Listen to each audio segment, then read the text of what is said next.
Our state has some incredible problems. My name is Lynn Hinderaker. I'm here to talk about that with you and talk about the trends that have shaped this state and dragged us in one direction or another. We're not really we're not realizing the dream we had way back in the early 2000s or even around 2008 or 9 or 10. My name is Lynn Hinderaker. Welcome to WowBiz Nebraska. We're going to get it on right now. You know, inflation is backing off. There doesn't seem to be any recession, and Nebraska is looking at a very nice summer and second and third quarter. There's growth on the horizon, but there's an issue I want to talk to you about all day today, other than our promotion, which is brought to you, by the way, this show is brought to you by ABC Printing in Millard. But my name is Lynn Hinderaker. This is WowBiz Nebraska, and I cannot wait to get into this topic. Now, do you know what the single most pressing, troublesome, worrisome problem is in the state of Nebraska? I mean, just, kind of think about it for a second and shout out at the video screen that you're watching right now. I guarantee you the number one issue, it comes up all the time, Governor Pillen refers to it frequently, and that is our inability to attract workers, professionals, knowledge workers, even hourly laborers. All of these people, 4,500, 4,600 a year now, are leaving the state of Nebraska. Businesses are complaining, we can't get people to apply for jobs. Some of these people, out of the blue, just get up and walk away. They leave our business, they leave our factory, and it's very frustrating to try to find somebody to replace them. Costs a lot of money to go out and look for new employees. And as you all well know, this is common sense, but this problem with, we'll call it workforce and workforce development, has been growing, and nobody seems to find a way to deal with it constructively, with some sense of perspective, with some sense of the long term. So here you are watching WowBiz Nebraska, and again, I'm Lynn Hinderaker, and thank you so much. We're going to devote the entire show to this, except for the middle portion of our show, which again, we're going to talk a little bit at length about ABC Printing, and it's a very exciting bottom line kind of message I want to share with you at that time. But anyway, we're talking now, there's kind of a good vibe here in the state of Nebraska. Things are going well, so to speak, in a lot of different ways. But the workforce, over 50% of all workers in companies right now are behind the curve financially. They don't have much money. They're living from paycheck to paycheck. A lot of them have maxed out their credit cards, all right? So it creates a real sense of fear about the future, worry, apprehension, anxiety, and even depression. And I'm going to talk with you a little bit about mental health and depression here in just a minute. But I have to tell you this, and this is common sense. Leaders of companies in the state of Nebraska have to be willing to change. They have to be willing to adapt to the circumstances, both good and bad, that I just mentioned a few minutes ago. It's a serious consideration strategically, financially, profitability-wise, and so on. I want to talk to you about a couple statistics. I'm going to mention them as we go throughout this entire message. First of all, we all know because of the pandemic, that was confusing and frustrating for us. Today, about 20% of all the workers are off-site, all right? They're off-site. 50%, or a little over 50%, are working on-site. They're in offices, they're in a factory. Of course, some companies have to be there in order for the business to operate. So there are many people that are in the office, but there's a lot of people that are not in the office and don't ever want to come back to the office. So then there's this whole discussion about hybrid. And what is the good idea and the bad idea as it relates to that? I'm going to pop something at you and just kind of touch this very briefly, and that is this. If you have your entire workforce off-site, and they're working on Zoom, they've got remote stuff going on, they're having their meetings and so on, you can operate and I want to use the word twice, operationally. You can take things that have been going on for a while and just kind of continue doing what you did before. That's entirely possible if most of your workforce is operating out of their home. But if you see the need to innovate, and by the way, that's a hot button with me. We want to talk about innovation off and on all the time through this show and all the way down the road, because innovation is a key factor for success. But if you want people to get together, they have to be able to collaborate if you want to come up with new products and services. They have to be able to sit down, relax, talk about scenarios, opportunities, possibilities. This is what innovation is all about, and it doesn't really happen if your workforce is at home. So they'll move the existing business model forward, but they're not going to help you very much insofar as coming up with new ideas.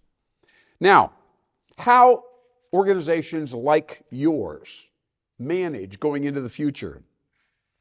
It's a very interesting thing, you know. A lot of business owners, managers will say, hey, Lynn, you know, about 64% of what we are doing here is like new opportunities, we're changing things 64% of the time. We're giving people new responsibilities. Let's put it that way. Another 51% of the companies are restructuring teams.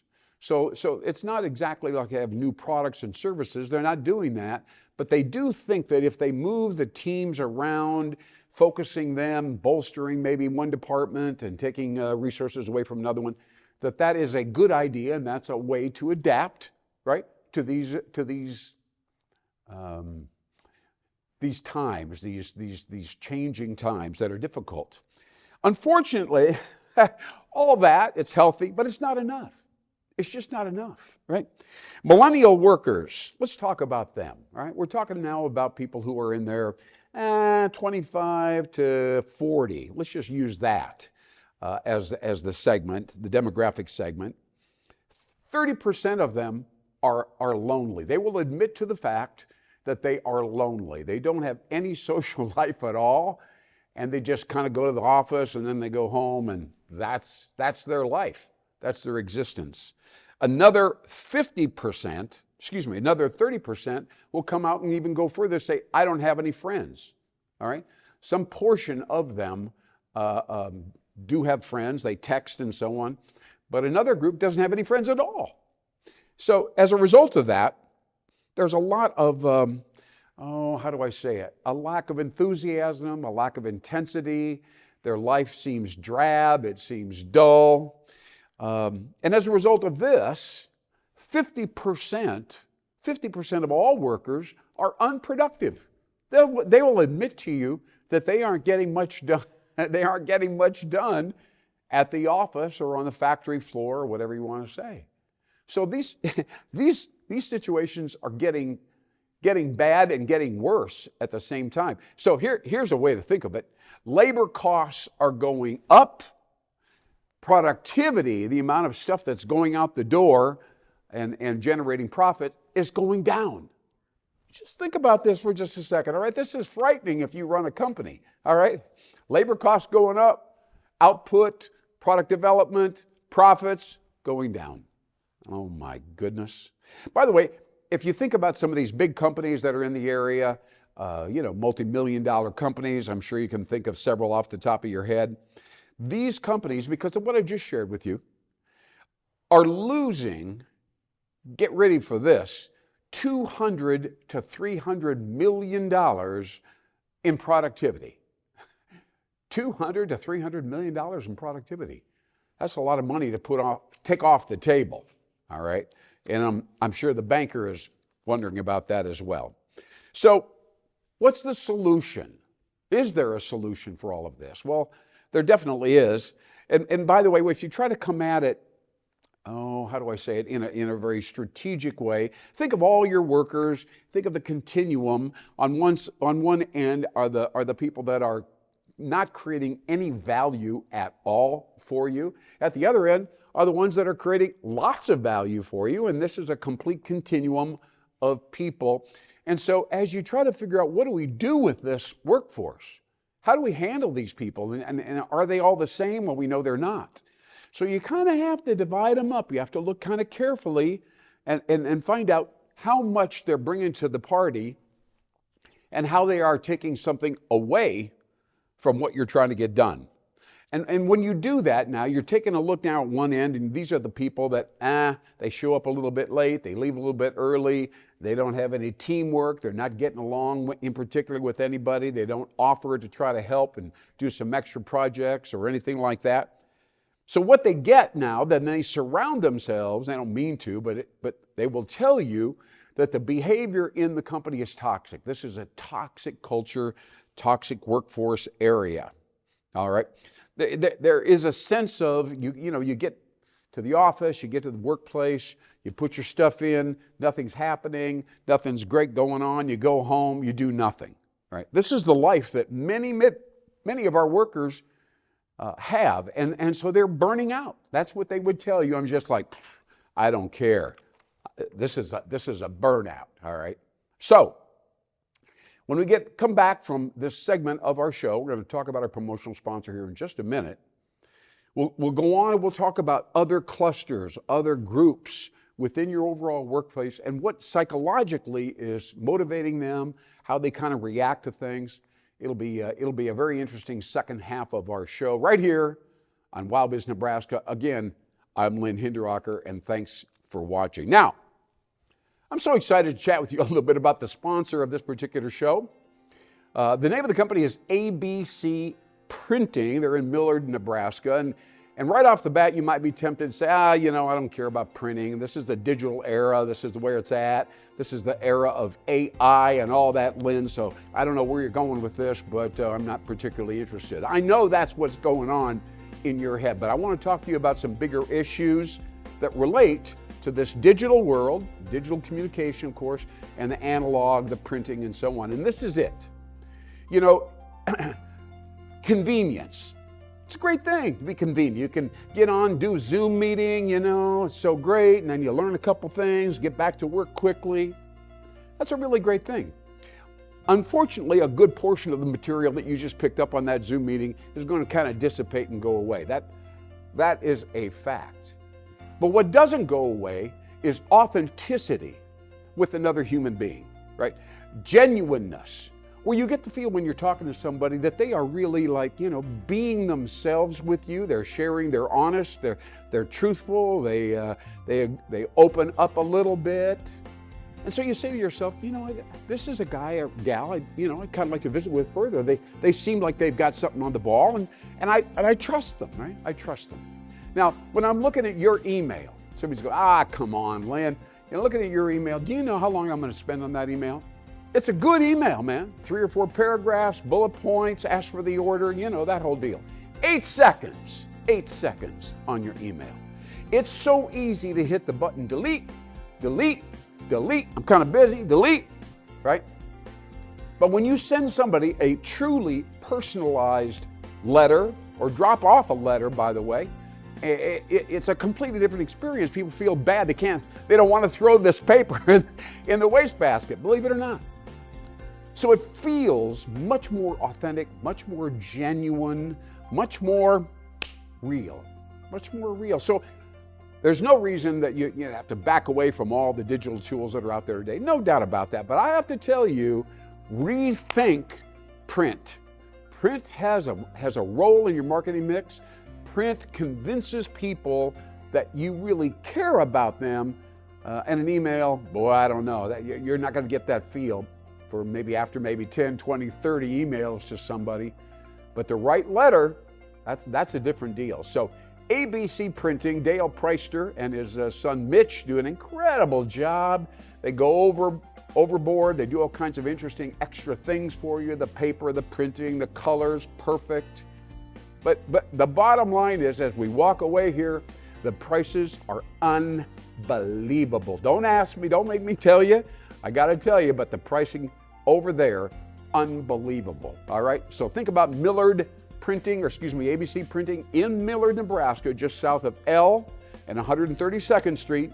L on 132nd, go in there and chat with Dale and his son, and they will do an awesome job. They believe in your mission, and you need to believe in theirs. Yeah. Okay. Well, here we are, WowBiz Nebraska. I'm Lynn Hinderaker. Thanks for sticking with me here. We've got a big big topic. We're trying to take it on one piece at a time. And I got to share with you, there's all these interesting workforce issues, and workforce people, and can you say? And then you get the managers, right? Probably think that I'm talking to the employees. I'm talking to managers and employees back and forth. They resent each other. They're not on the same page. Managers just want to get the job done, show up early, get there, do a good job, follow through. Don't interrupt me. Don't get distracted. And you can leave the building 30 seconds after the whistle goes off or whatever. Okay, that's all I want. Just get to your station and do your work. Don't bother anybody. Go home, and you'll get a good paycheck and a good benefit package. End of story, right? Now you go over and you talk to the managers or the employees. You talk to the employees, the workers. You get them privately. You get them to open up and talk to you, and they say, they're jerks. They're insensitive. They don't know me from Adam. They don't know what I care about, what I believe in, how I operate. They've never asked me one thing about my family, what I want to do with my life. They're not helping me in any way other than, delivering on the paycheck, which is fine. There's a lot of companies out there that will give me a paycheck at about the same amount of money. And by the way, workers, I just have to tell you, the money is really not the issue. They may tell you otherwise, but I have to tell you that's not the driver. Now, if somebody's coming here, they're in Ohio, they're in Idaho, they're thinking about coming to Nebraska for some reason, I just got to put this in here, all right? I mean, you may have a nice company right there, and could be in Nebraska City, it could be in, Beatrice or Fairbury, or whatever it is, it doesn't matter. There's wonderful companies in all those communities. And they need people that are reliable, that are skilled, they get better every year, they stick with them. That's to be expected, right? That's where it's at. But these workers have to find a place to live. And it's not just about affordable housing, although, of course, affordable housing is important. But what if the housing is downtown, right? What if there's a sense of destiny? What if downtown becomes redesigned and looks contemporary and hip and a place that people would want to live? I'm not talking about the retail market. There's nothing wrong with that. There may be a coffee shop. There may be a place where you can have a beer. That's all good. But downtown is now a place where relationships are being built. And by the way, people who are in their 60s and older than that, they want to come out of the suburbs, right? They don't want to clean up the yard and the dog and take care of all. They want to go downtown too. Can you imagine? You hear what I'm saying here? 25-year-olds, 30-year-olds, still single, meeting and interacting with 65, 75-year-olds, and they're all downtown together, living together in cool, hip, and we'll talk about that some other time, but well-designed and affordable housing downtown. And by the way, when you get up in the morning and you walk down on the sidewalk and you walk 2-3 blocks one direction or another and you got a job, are you kidding me? How good is that? Right? You don't have to pollute the air and get in a car and drive out to the edge of town and drive back and all that. You don't have to do that. This is a new life we're talking about. And by the way, economic developers are going, I don't know about, hey, because bandwidth is wide pretty much all across the state, in most areas. Anybody can work anywhere. Anybody can work anywhere, do a great job for the company, and provide the skills that are required, et cetera, and then go down to the street and have a cup of coffee with somebody, whatever. But all I'm saying is it's the old days are gone. It's not about, well, there's a company and now they need 15 people. That does happen occasionally, but the fact of the matter is people are choosing a community for its looks, its vibe, its lifestyle, right?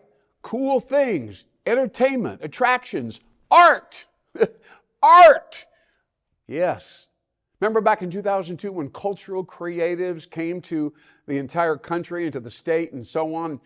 All of a sudden we saw this plethora of art on the sidewalk and all around the state. It was really very nice. It was really something.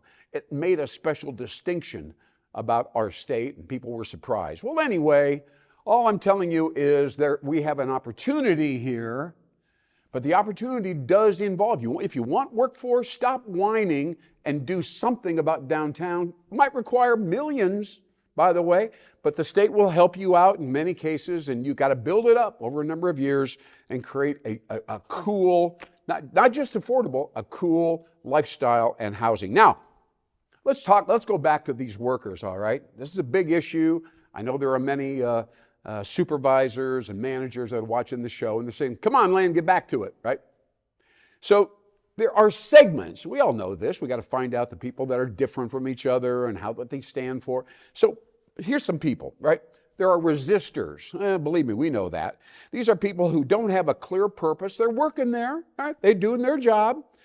A lot of them just kind of give up, right? They're dragging their feet. They're doing as little as possible. And if somebody says, hey, come on, let's go. Let's get some stuff going on. They're like, I don't know. All right. So we've talked about toxic behavior before. How about co-creators? Now, these are the flip side, right? These are the people that are saying, boss, is there something I could be doing to improve the efficiency, get more stuff going through here, maybe help the sales force attract more? Is there something we can do? I'm open to input. If you need any help kind of brainstorming about that kind of thing, please let me know. All right? That's pretty cool, right? And those people get ahead. They get promoted, right? So here's the problem with managers. So we're moving now from the employees over to managers. And remember, managers have quotas, right? They got to get X number of dollars out the door. Their team, we don't want to spend this much money on their salaries and all that, the benefits, and then this much getting the work out the door. Here are your financial goals, Mr. Supervisor. And man, oh man, that's a serious deal. So what happens is if they don't make their numbers, or it begins to look like maybe one or two people are leaving and now you're falling behind on your quotas and so on. So now they start blaming, right? They start blaming workers, and you start mentioning to them, hey, Mr. Supervisor, what are you going to do about this situation, right?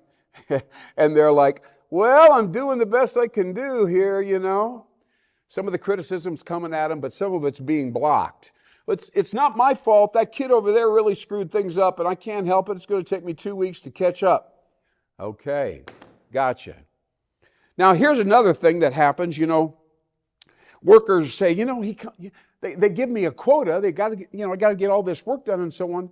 But then the boss comes in and says, I'm going to carve a little bit of your work out because really it was subpar. It wasn't that good. And so we're just like cheese. We're going to cut about 15% of your work out. It just really wasn't good enough. And we have to let the boss know you're not up to par. And then the employee will say, why don't you measure what I've been doing here? I hit my quota and I kept working. I'm here early. So there's a real form of measurement. It's very important to measure output. And maybe you're measuring the wrong criterion. Yeah, that's very important. You might be producing the wrong stuff for the wrong client. Now here's a really high-level supervisor, somebody who really gets it. And he realizes it's tough doing the same thing again and again, a lot of routine. So he or she comes up to you and says, look, I'm going to give you something right now. I'm going to give you a line, a power line. It's like an electrical thing, And I want you to plug into your workstation. I want to plug into your brain. And we'll spread it all out over here, and it'll go all the way over to the other end of the building. And anytime you need a little pat on the back, you need some excitement, you need some feedback or some assistance, you just you've got a cord to the very top. And I guarantee you, people will respond if you do that. All right? Now, another person comes along and says, hey, here's the deal. I had this quota, and now I went beyond quota. I went way beyond quota. I got out here about 25, 30% more than the boss last week was telling me I was supposed to get. So here it is right here. You guys better make sure, because I work really, really hard, and I stretched all my capabilities. I stayed late. My resources are completely stretched. But we got some good work, and I'd like to have a little bonus at the end of this quarter. But the other worker says, that guy got in my business, and he cut me. He was distracting me. I didn't get enough work done, And so the boss will say, well, what do I do with this information? What are you talking about? You say, well, I mean, it just wasn't what I thought it would be. I thought these guys would help me, and they just seem to be kind of distracting me, and I just can't get much work done. So what's he doing? He's brushing over his accountability, isn't he? He's just kind of saying, I can't be responsible for everything under these circumstances. And then comes the kick. The end of the quarter comes along, and some new person comes from headquarters, the financial guy, right? And he says, we're going to have to have a little conversation, because we pay you regularly. We got benefits. You show up 5 days a week, but maybe we're going to have to cut off about 30% of that income for the next month, because you're just not performing up to speed. You told us you were good at this, and you're not really good at this at all. So there will be something sharp. There will be something knife-like in the relationship. You see, this is all going on. Political, go for it. Hey, what you going on? See, it goes on and on and on. So workers are like, I don't know, man, this is something. And so I've got a little piece of advice here as we get to the end of WowBiz Nebraska this week. All right. Number one, it's not what happens, it's how you respond to what happens. Now, I've got to say that again, because people are like, excuse me? What did you just say? There's going to be all kinds of things coming at you from people who don't like you, people who do like you.